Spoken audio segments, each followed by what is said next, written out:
And we are going live on Zoom. Pat, just give it a 10 count. Okay.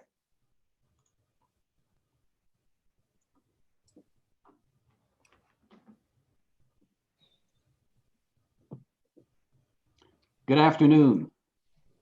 Thank you to the members of the media for joining us today for a briefing on the state of U.S. transportation during the COVID-19 pandemic.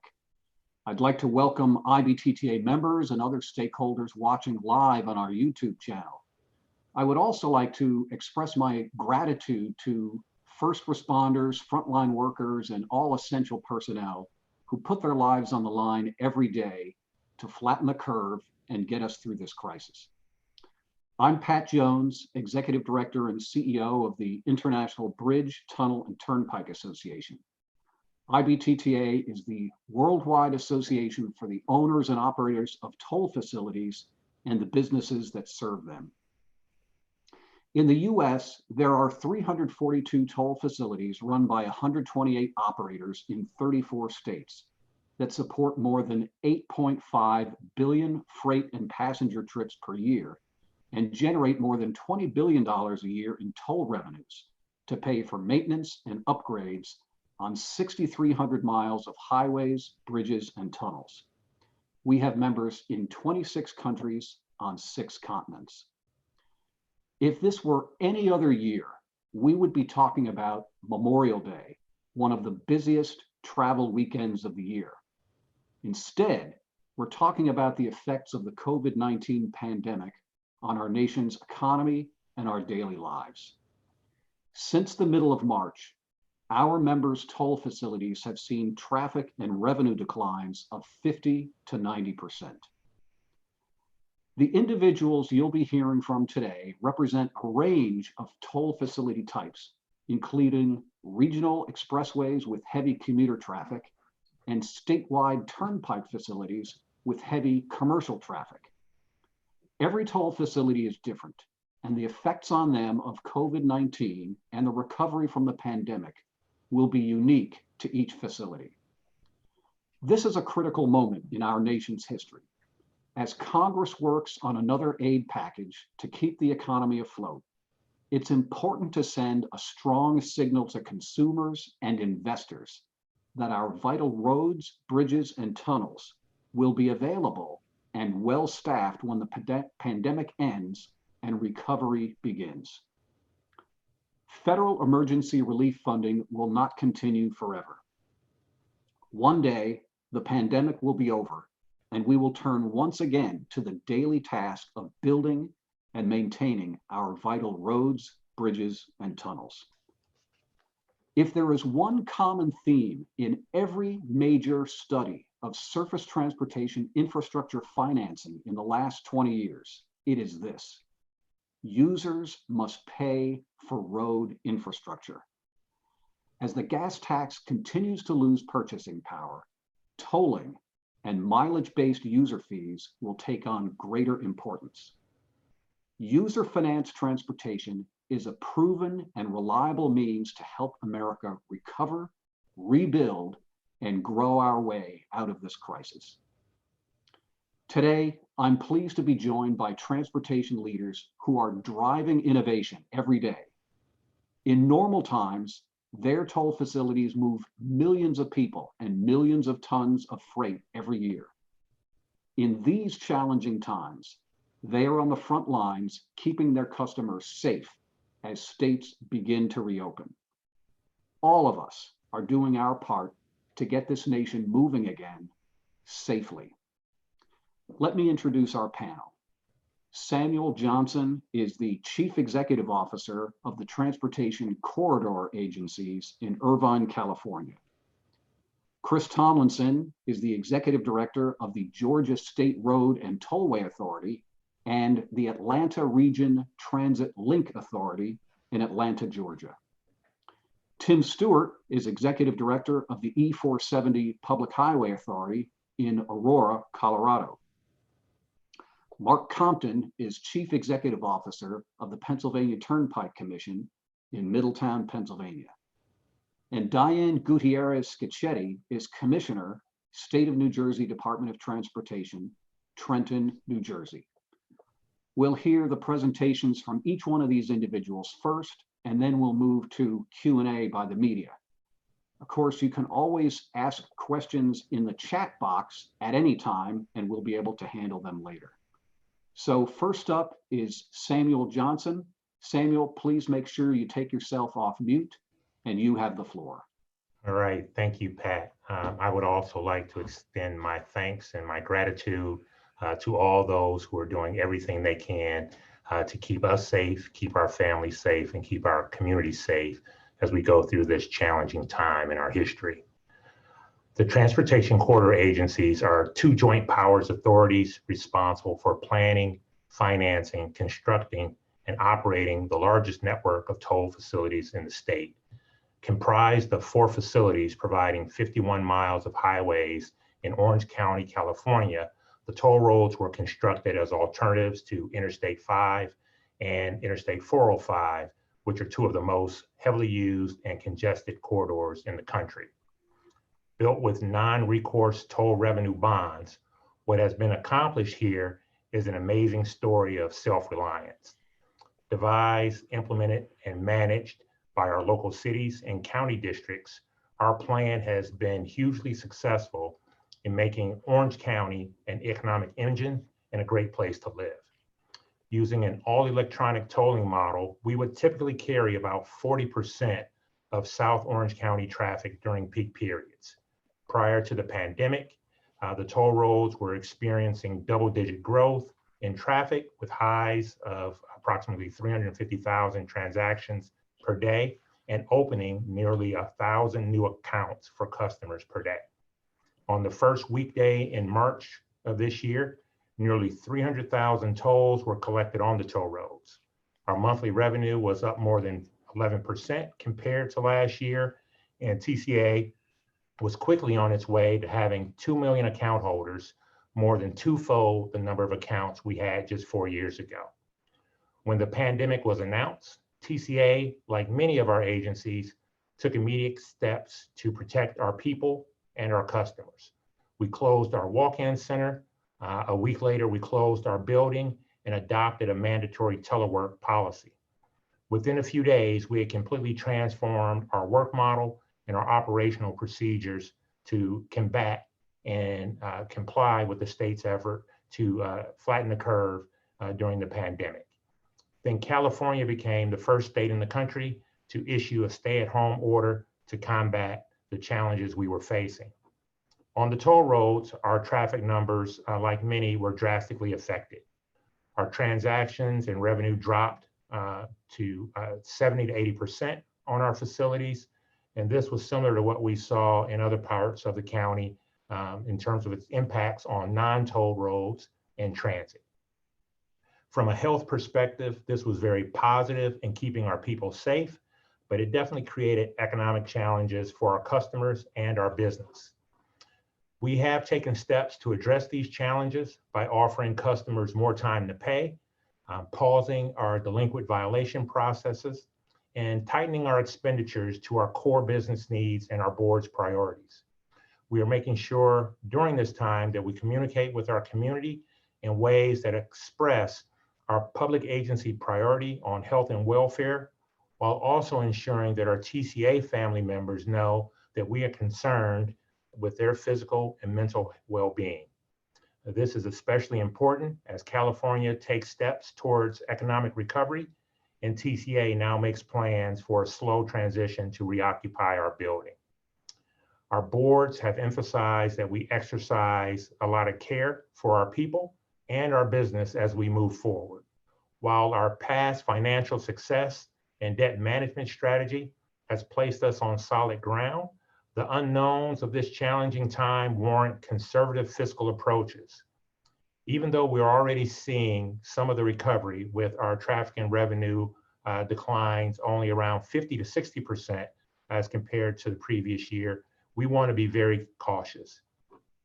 For TCA, this will result in an operations and capital budget for next year that is about 51% or $78 million lower than the current year.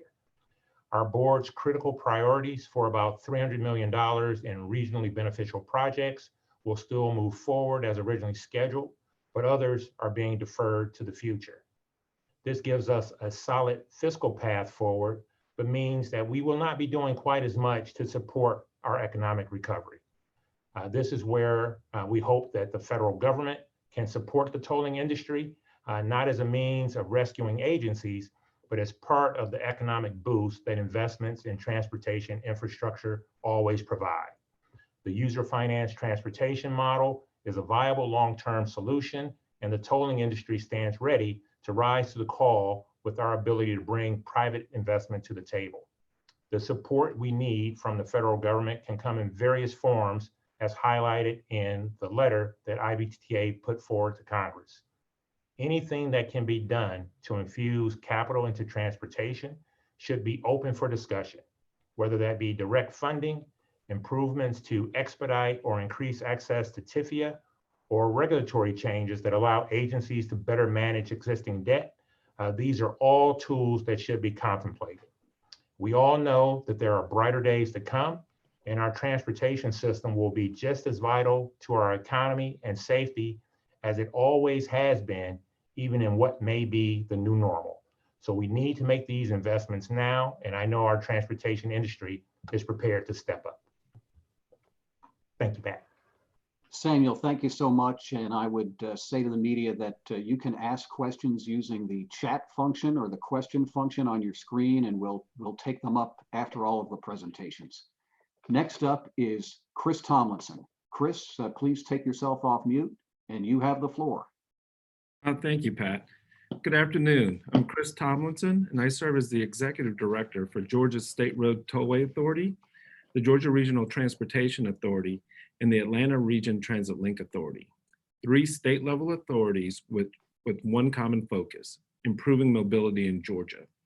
We operate the state's Peach Pass tolling system, which is used on the Georgia Express lanes, a series of optional price-managed lanes that run alongside existing interstates in some of the most congested corridors in Metro Atlanta. We also operate the Metro Atlanta Regional Commuter Bus service known as Express.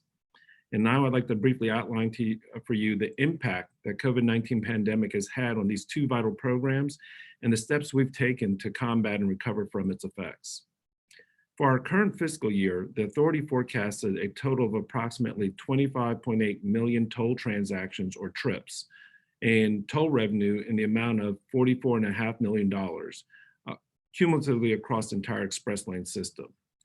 At this point, due to the pandemic, authority has estimated toll revenues to decline by approximately $12.3 million or 28% during this fiscal year 20.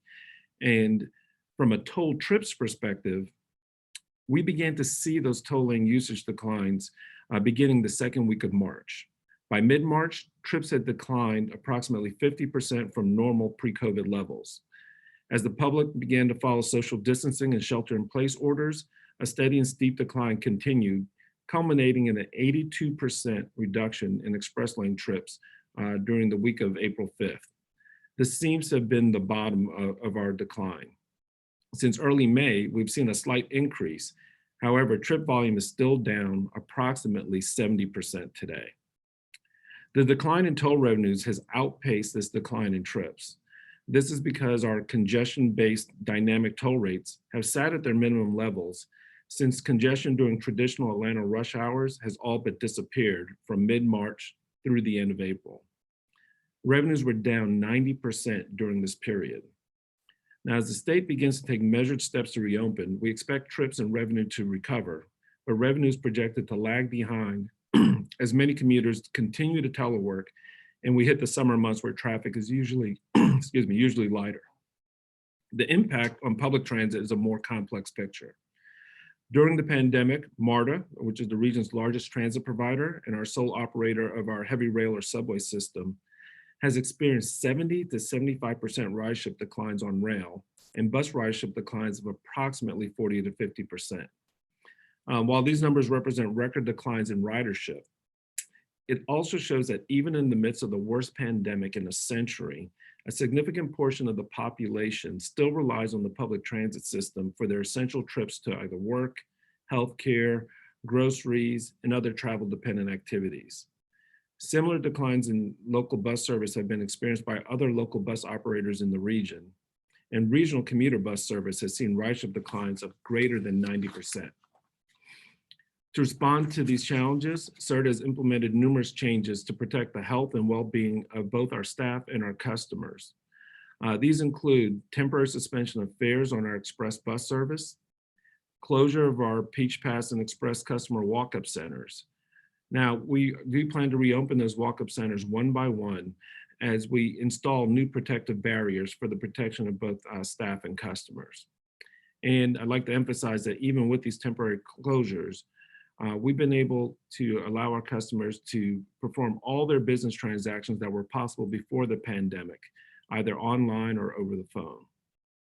We've also decided to temporarily limit occupancy on our buses to 50% of their seating capacity to promote social distancing. And as Sam mentioned, we've implemented teleworking for over 90% of our staff in our offices. We provision PPE in terms of N95 masks for our bus operators and also hand sanitizers for our frontline transit workers. In anticipation of protracted recovery period for toll revenues, we're implementing multiple strategies on the budget side to deal with anticipated lower revenues in fiscal year 21. We've submitted across the board cuts of 14% to our appropriated state revenues or dollars. We're reviewing all of our operational and capital projects to determine whether those projects should be reduced in scope, delayed in their implementation. And as Sam mentioned, working through IBTTA, we've submitted requests to Congress with ideas that included interest rate cuts to key federal infrastructure loan programs, which would provide meaningful financial relief to loan recipients without increasing federal debt. And our requests have also included requests for federal funding to provide similar relief that's been made available to the private sector to offset the revenue losses being experienced by the toll industry. Through these steps and through the careful use of reserves, we're confident that we're well positioned to continue to meet all of our debt service obligations, as well as take all necessary steps to continue to operate and maintain our facilities. Again, it should be noted that at no time from the onset of the pandemic through today have any of our core business functions been interrupted, any of our toll facilities been closed, and while our express bus service has been reduced, we've maintained at least one morning and one afternoon route on all 27 of our routes in order to serve our customers and those essential workers. The state of Georgia government has remained open throughout this crisis, and the operations of the State Road and Tollway Authority have been no exception. So thank you, and I look forward to addressing your questions. Thank you, Chris, and I'll remind folks that there is an opportunity to ask questions using the chat function, and after all the presenters, you can also raise your hand if you'd like to ask your question verbally. Next up is Tim Stewart. Tim, you have the floor. Thank you, Pat. Good afternoon, and thank you for this opportunity to share with you information about E470 and to discuss the impacts the COVID-19 has had on our facilities. E470 is a non-tax supported, non-stop, cashless, all electronic 75-mile-an-hour tolled highway that forms a 47-mile semicircle beltway from the eastern perimeter of the Denver metropolitan area and provides access to the Denver International Airport and multiple communities along the corridor. Starting as a joint effort among local governments, specifically 3 counties, E470 was built to operate an eastern metro Denver beltway. The E470 Public Highway Authority has grown over the past 28 years to become an industry leader in tolling, transportation, and innovation, handling over 118 million transactions per year.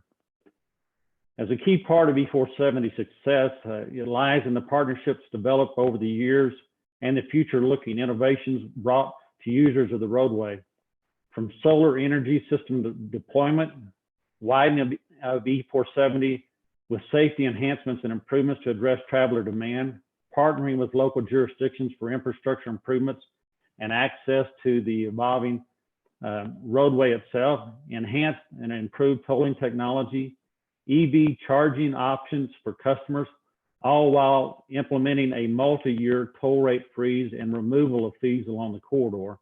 E470 has taken tremendous strides in the past decade toward innovation, long-term stability, and service to our customers. The COVID-19 pandemic has been a great change for many industries across the nation, and ours is no exception. For E470's traffic as of the end of February, prior to COVID-19, year over year, toll transactions were up 3.8%, above those compared to 2019.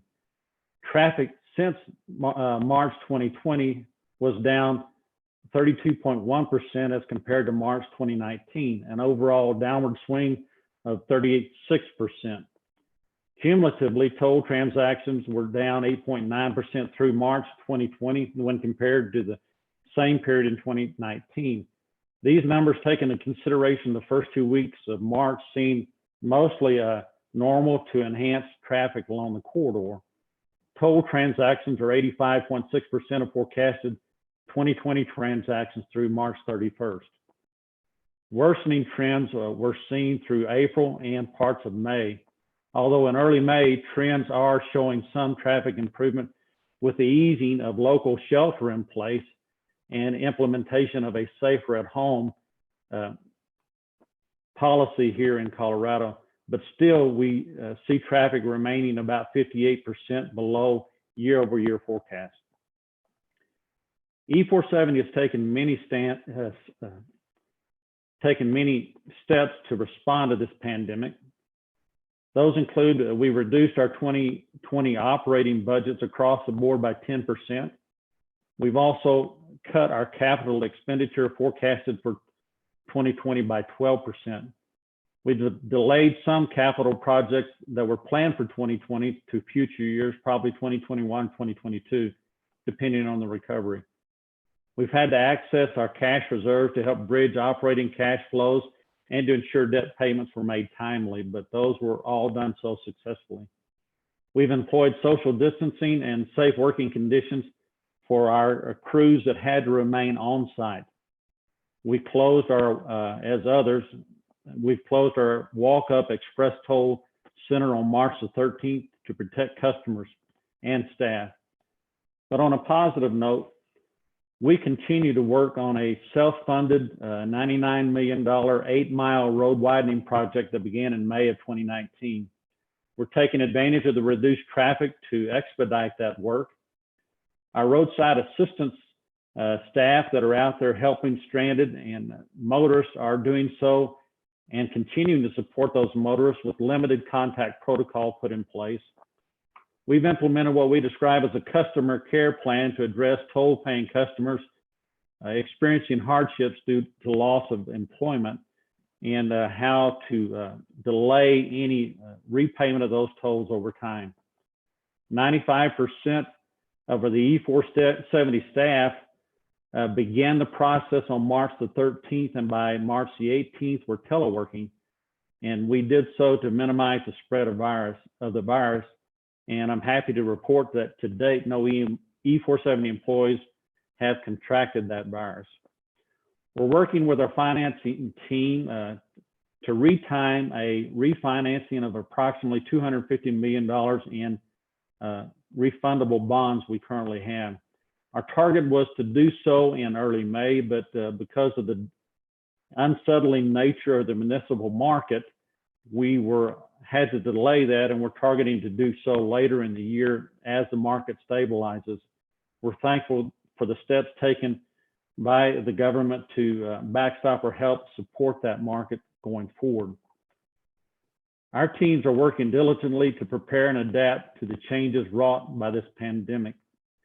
As we look ahead and prepare for our new future, E470 remains Colorado proud and grateful for the medical professionals and essential workers and those emergency responders that are out there keeping us safe and protected daily.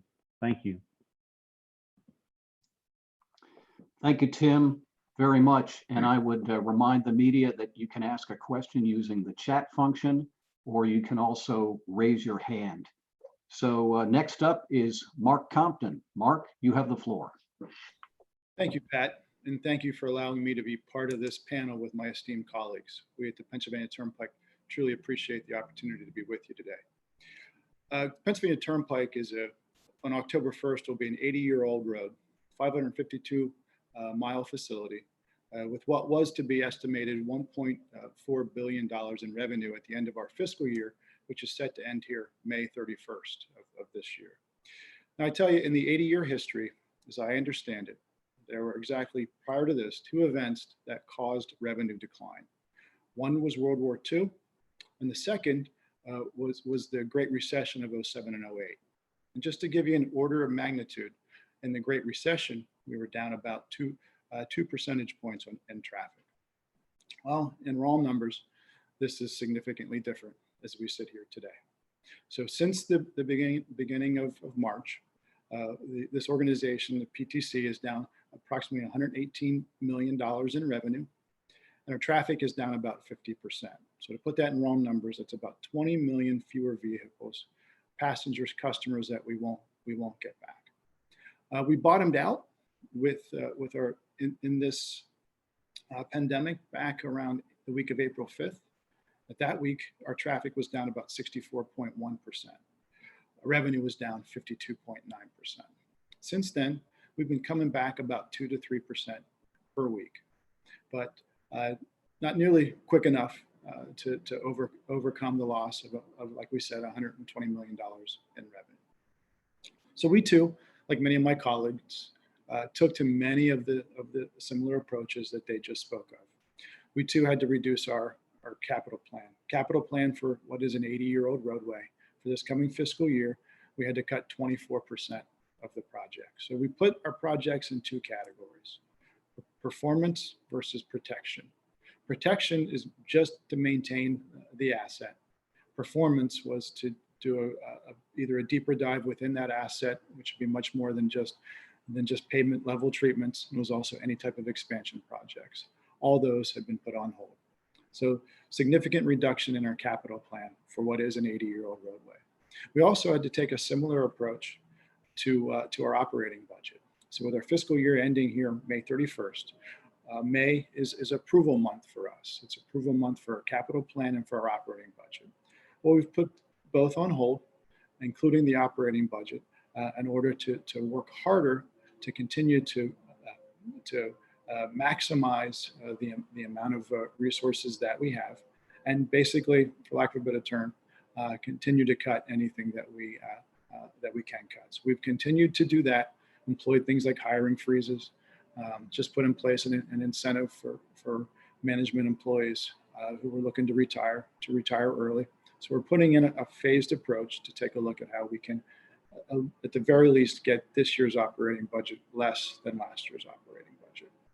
We also here in Pennsylvania, it's well known that we have a continued obligation to the Commonwealth in the tune of $450 million annually that goes to support much needed transit systems across the state. We have worked with our partners with PennDOT and also with the governor's office to get an extension on the next quarterly payment, which we made in July.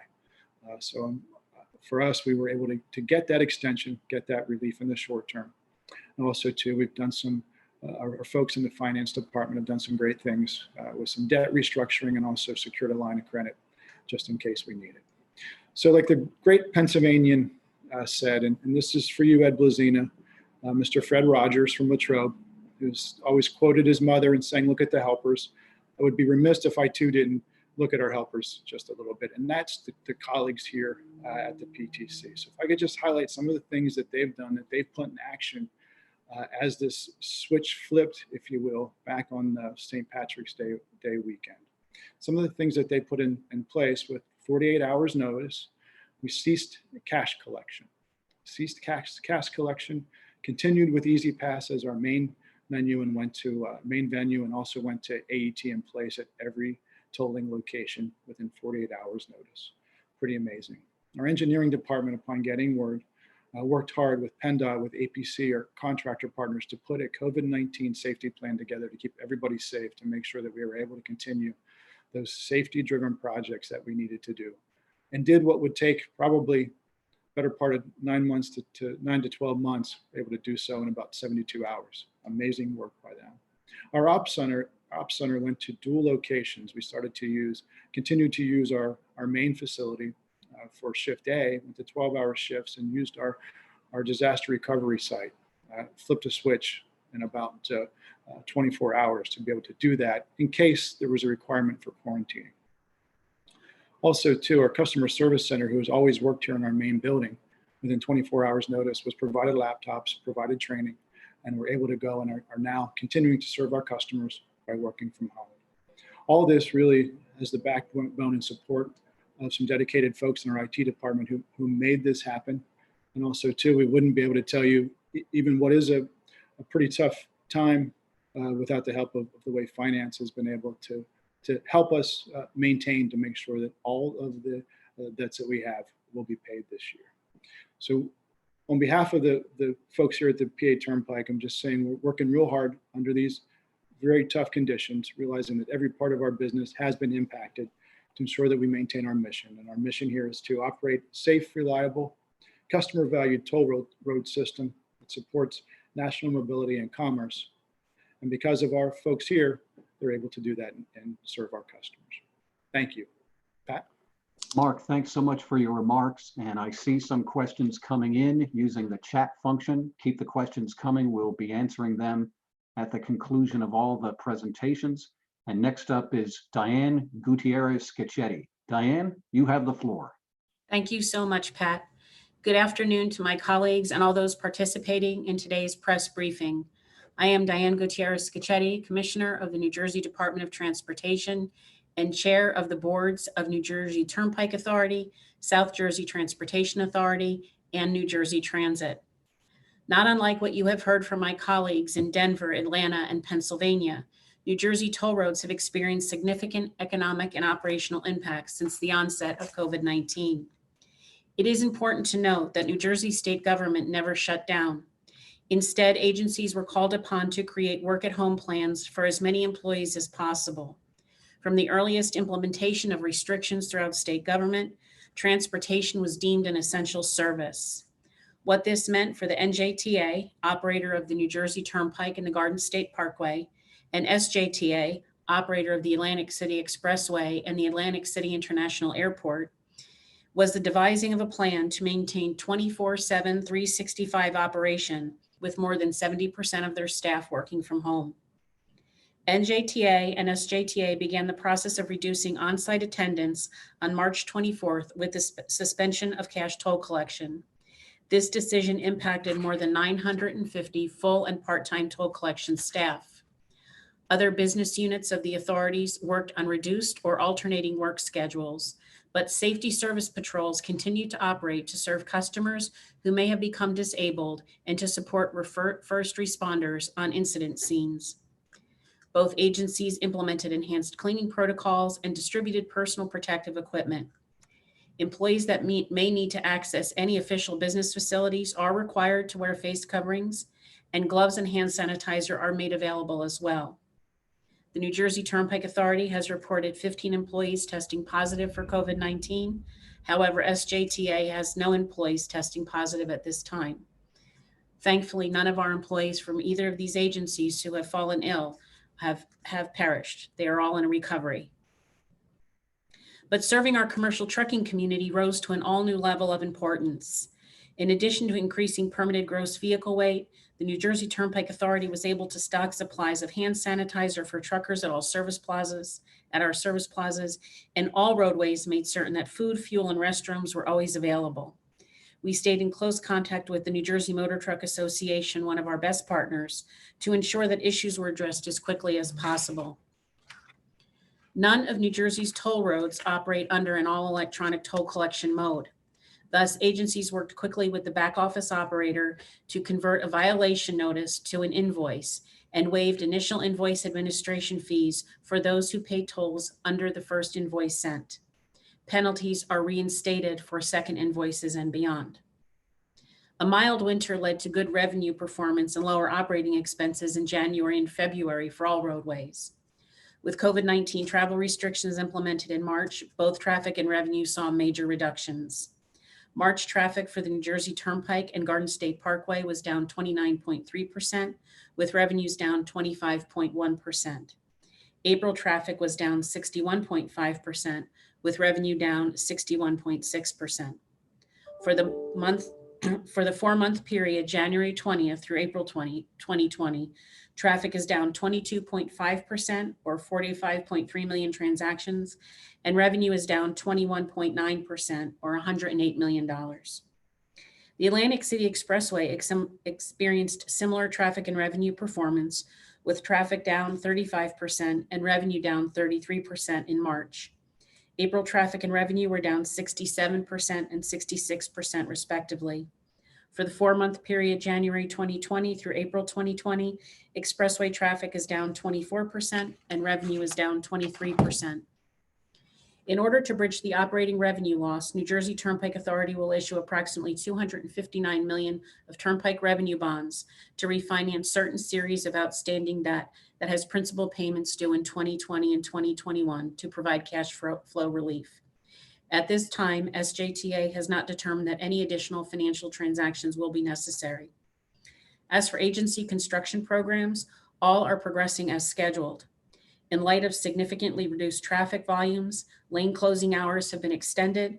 Review of conversion of night construction to daylight hours is on a project-by-project basis, and some projects have been accelerated to minimize construction-related traffic once the state's economy returns. We have not taken any action as of today to reduce our operating budgets, either for the balance of this fiscal year or into next, but we continue to monitor both and can take action at any of our monthly board meetings. This has been an extraordinary period in our lifetimes. Our professional and personal lives have been impacted in ways we never could have imagined, but we have always counted on our transportation system to be there for us. Transportation professionals have stepped up to this challenge to keep our systems running. My gratitude to all of the men and women who have worked tirelessly from all of our agencies and so many others to keep our first responders, frontline workers, and essential personnel moving. Thank you, Pat.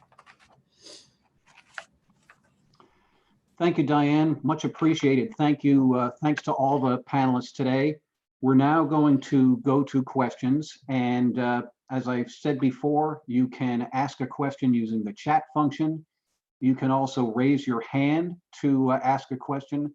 For anybody who's joined us by phone, you can raise your hand using *9. So I'm going to go to the chat function, and we have a question from Ed Blazina.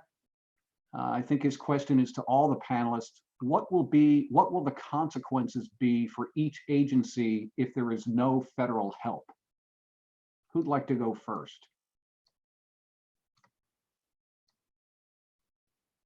Pat, I'm happy. Go ahead, Chris. I think it's a great question. We are hopeful that there will be help extended from the federal government, but we're not necessarily making our plans dependent upon those requests. For us, we're taking a careful look at our existing projects, our existing required reserves for these projects, and our general agency reserves. And our first and foremost call is two things: any debt service obligations for those projects, and then the funds that are necessary for the ongoing operation and maintenance.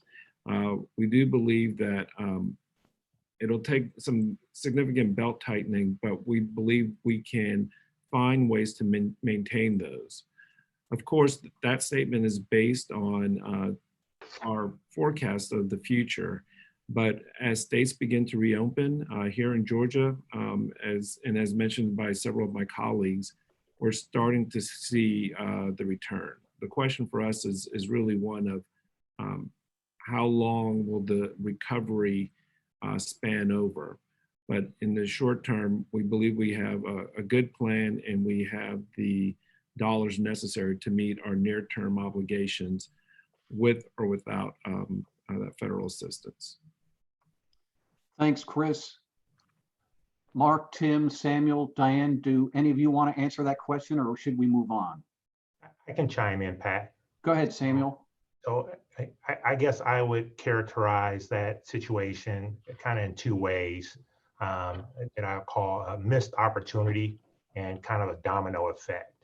I think what everyone's heard from all the panelists today is one of the first things we do in our industry is look at deferring capital projects. That's a way we tighten the belt with less revenue. And as I mentioned in my opening remarks, that means we can't help with the economic recovery that the country so much needs.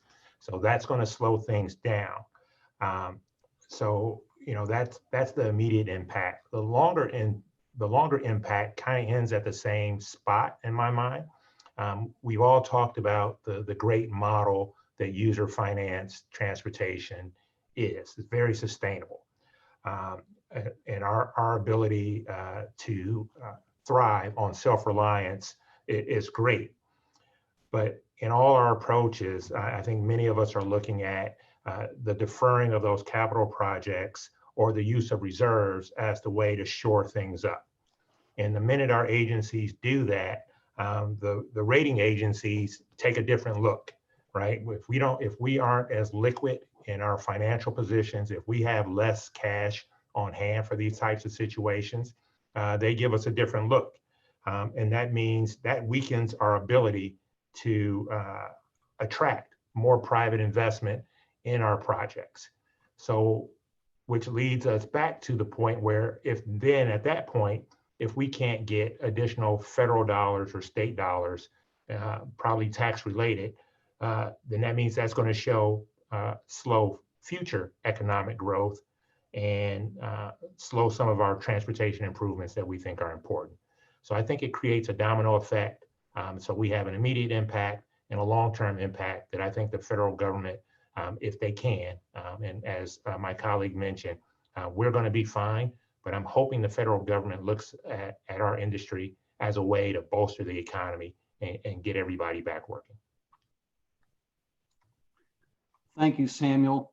Great response. Our next question is from Tom Stone to all the panelists.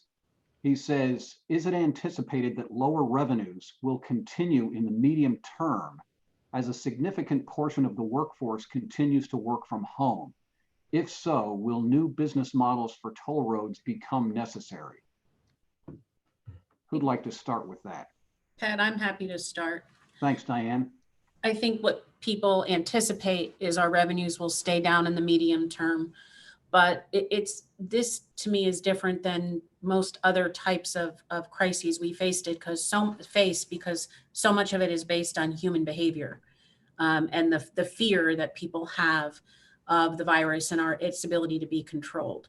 So one thing that was asked me yesterday by a different group was, well, if people stop taking transit and cars are, people use, cars as their primary mode of transportation, what's the impact on congestion in New Jersey, an already fairly congested state? It's something that we have to look at. We don't know what the return to New Jersey Transit will be. I think Chris Tomlinson can probably comment on that as well as they look at what the return will be to any transit system, what the comfort level will be of people traveling. So medium term, I think our revenues will still be down, but I'm not certain that it will cause the agencies to take a totally different approach to their business model. I think we've all been in this position for one reason or another before. And to the extent that the federal government's demands are so great that they don't step up for the toll roads, we're businesses, and that's how we were all formulated to be able to rely on our revenue streams. And we will act accordingly like any business does and adjust our expense lines and adjust our capital investments to make certain that we continue to meet our obligations. I think that's probably what we do best and is somewhat different than other methods of delivering transportation. State DOTs don't necessarily have the same opportunity to just control the revenue stream, but toll agencies, user fee agencies do. And I think you'll see that's what all of us will do to the extent that traffic and revenue numbers stay down.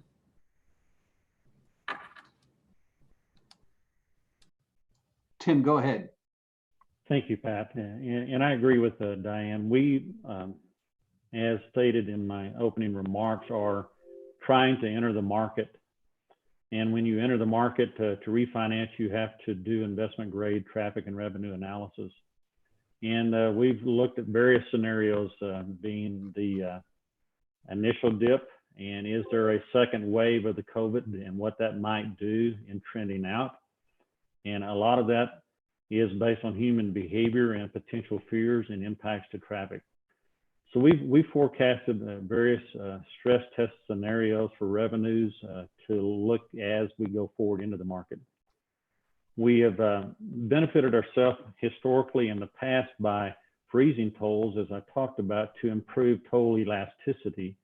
So as we can price the market going forward, we have that manageable margin there available.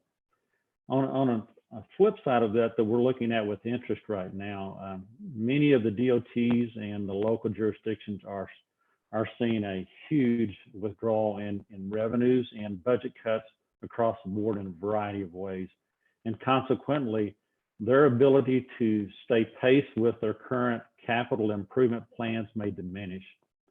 We are looking at reserves. We're looking at cash flows to say, we know forecasted in the future demands will continue to grow in our region as the region develops. The number of actual permits we're seeing along the corridor for new developments and housing has not diminished. A number of utility crossings have not diminished during this period of time. So if that's an indicator of the future, we want to be prepared to do capital improvement projects in a strong market. If there is a high demand for construction work where we can use our reserves to expedite capital projects, we may see a savings in cost and at the same time stimulate the economy by advancing some of those capital programs. Those will be things we will consider going forward.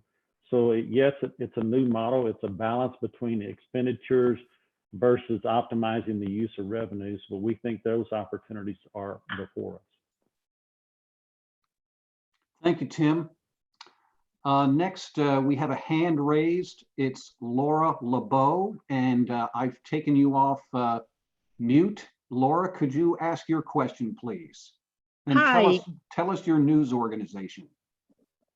Good afternoon, ladies and gentlemen. I am from WLBR and WQIC radio in Lebanon, Pennsylvania, right outside of Harrisburg. And I would like to ask Mark Compton. Well, I initially raised my hand to ask about the idea of the telecommuting and what that would do to the traffic on the toll roads. But for Mr. Compton, particularly here, because you mentioned that $450 million annual payment that the Turnpike Commission must make, I'm also curious if you are concerned that that your revenues will not come in with a lot of people that have been using the Turnpike, flying through the turn gates or the toll gates, and whether or not they will be actually paying those tolls when they get those automated tickets, so to speak, because they don't have Easy Pass. Sure. Laura, thanks. That's a great question. And you know, we've had the opportunity to study this system on our extensions out in the western part of the state and out of the eastern part of the states. And if you take a look at total revenue for each of those facilities, we collect roughly about 95% of all revenue. So that's assuming a high level of Easy Pass penetration, plus what you collect in the toll by plate, which is a little different than what you have cash day of whenever you do have the fares. So that's the one point is we've studied the system, so we know it works. The General Assembly gave us some legislation a couple of years ago that gave us some teeth with this process, which enables us to go after anyone who has an accounts receivable with us of more than $500 or 6 violations. So that clearly has helped drive people and remind people to pay. And so we believe the system works. The other component of this, which is also happening now, is because our traffic is down, our Easy Pass penetration is way up. It's almost in some areas 88 to 90%. And that's because the occasional user is the one who isn't using us right now.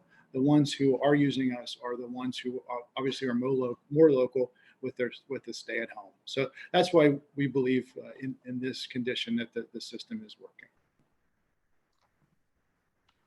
Laura, thank you so much for your question. And I want to remind everybody that the previous question from Tom Stone, he was with the Mark Allen Aviation and Auto. Our next question is from Adam Burns with Site Selection Magazine. And this is to all the panelists. One sector that is surging with activity right now is logistics and e-commerce. Can any of you speak to A, what you've heard from trucking firms in your regions about faster goods movement during the pandemic? And B, how much of your revenues come from trucks normally and during these past few months? Diane, you want to try that? Sure. Mark and I are probably the commercial truck folks on this call. So we've stayed in very close contact with New Jersey Motor Truck Association, and they've been phenomenal partners to us.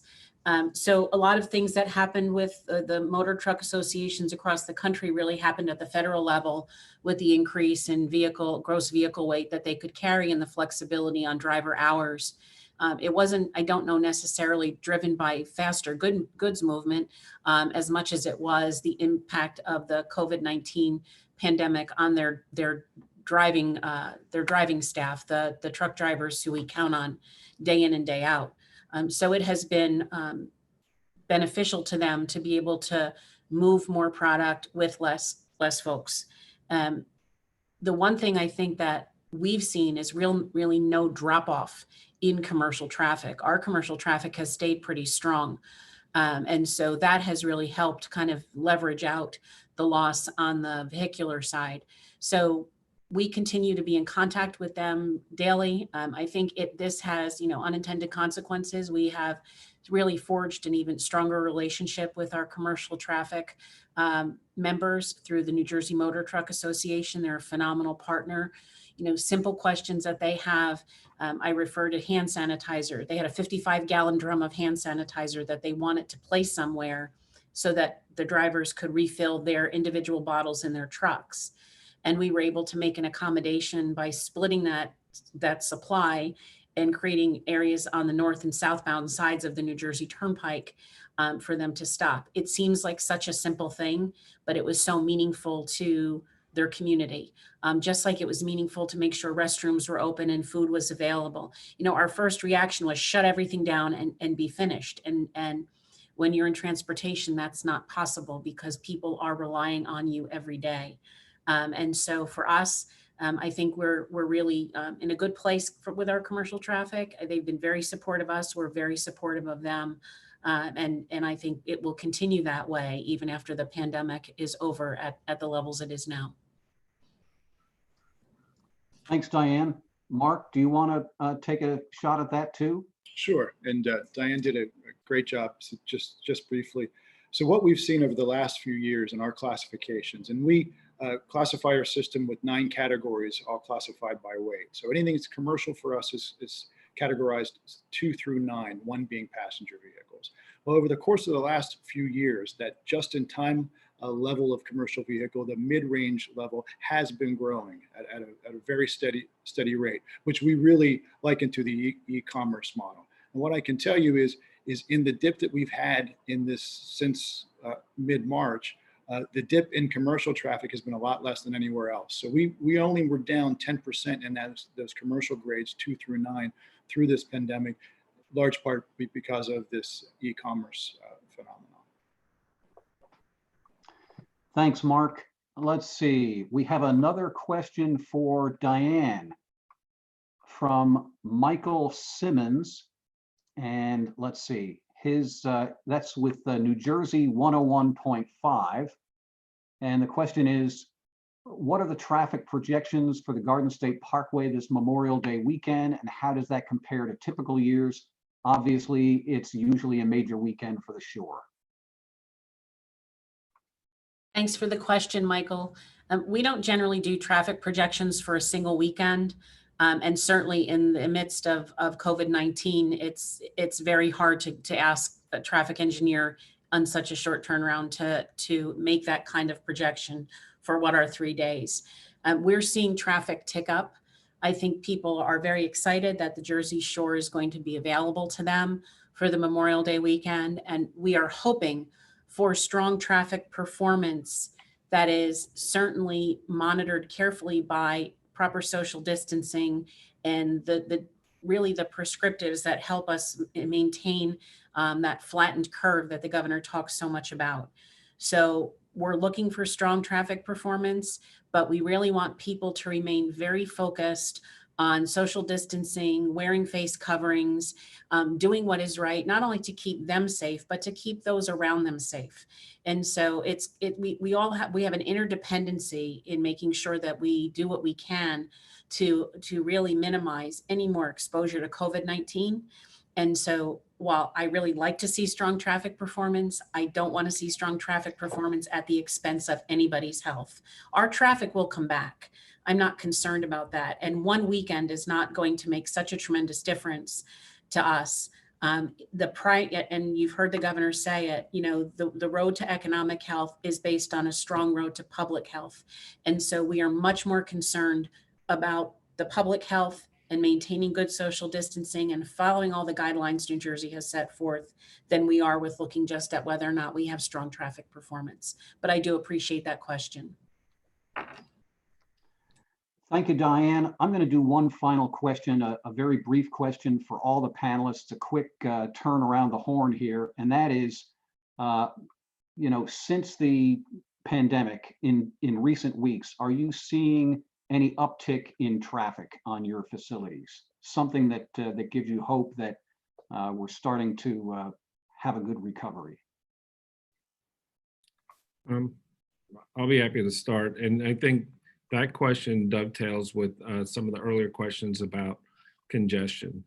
The short answer is yes, we're seeing upticks now. Again, as the state begins to reopen, we're seeing a return in trips, and the return in congestion is lagging, but it is coming. I mean, for us, I agree with all my colleagues, this is a medium-term problem in terms of the revenue.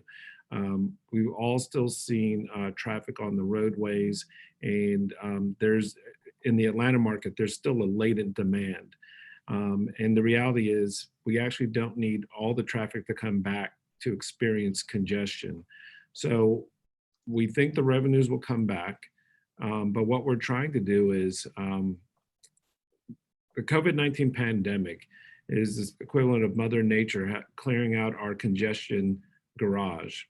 And so we're looking at our projects to see, are there any other tweaks or changes so that we don't experience the same level of congestion before. Dealing with urban congestion, we think that there's room for a large segment of the population to continue to telework and help free up capacity. We think it'll take multi-pronged solution to address our congestion problems. And so there's some valuable lessons learned and maybe new business practices that will all come into play. So we're encouraged about the future, we're encouraged by the traffic numbers, and we're going to continue to do these projects both from a economic recovery to just fulfilling the needs that we were all purpose driven to meet before this pandemic. Thank you, Chris. Samuel, go ahead, please. Thanks, Pat. Yes, here our roads, we have seen an uptick, and with 4 facilities, they kind of serve different purposes. One, 3 of them are more commuter facilities in residential areas, and one is more of a tourist and traveler facility connecting to the airport, but also to a lot of our beaches. And Orange County has some of the best beaches in California. So, chiming on to what my good friend Diane said, we do daily forecasts, but we didn't go and reforecast our daily projections during this time. I don't think anybody has that good of a crystal ball, but we are very optimistic in what we're seeing, but we want to be cautious. And again, to echo what Diane said, we do not want to see public health sacrificed for folks trying to use our roads. Our saying here that we're using is, we're going to be here for our community today, and we'll be here when it's time for you to get back on the road. So we're hoping everyone makes the best decisions to look out for their personal health, the health of their families, and the health of their community. Samuel, thank you so much. Mark, Tim, Diane, any quickly upticks in traffic? Sure. So at the height of this, or I guess the bottom of this, week of April 5th, we were down 64%. Last week, we were down 51%. So it gives you a sense of the climb out. And I must tell you, I love my good friend, Chris Tomlinson. And he says he doesn't need all his traffic back to get congestion.